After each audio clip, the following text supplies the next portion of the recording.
how do you guys how do you think about farm subsidies just and how it kind of plays into the bigger picture? Because clearly it steers a lot of the incentives within the industry and how people operate. Yeah, yeah. It's that's a great question. I think there's a place for the government to help invest in the food system. All right.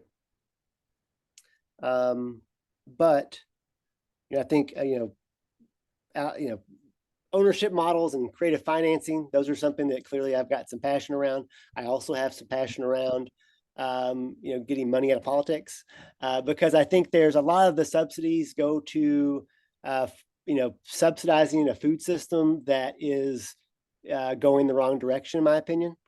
And so I think I'm all for some sort of subsidies that help incentive, like so this funding that helped came out and supported the processing, the small independent processors.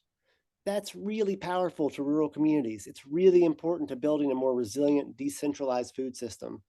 But subsidies to support like the production of ethanol, of us to grow corn to then make ethanol out of, that's absolutely ridiculous and counterproductive to a long-term future for our country in our world.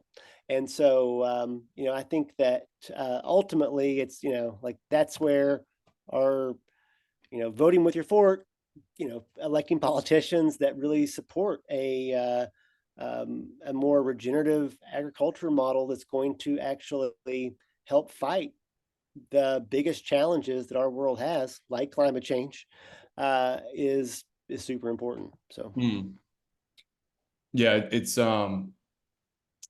great hearing you say that. I think, it's really easy to just get lost in kind of the just narrative around food and not really see the big picture of like who's driving a lot of these actions. And it typically is led by money, and the government should play a role in securing the food system and in some ways, promoting the right incentives. But I think from what I've seen, it seems like a lot of the incentives that are currently in place kind of really drive more of the negative outcomes that we're talking about in the conventional system. yes, I definitely agree with you there, and I think that I'd love to see it like nudging, the food system in the right direction. I don't think it's nudging. It's not nudging hard enough in my in my opinion, Yeah. right? And really, I've increasingly lost faith in our political system, and where my faith is in the consumers to drive change here, and so I think um, that's really where where I get the most hope is consumers really wanting a different type of food system and Mm. helping educate, and that'll drive politicians to do different things too.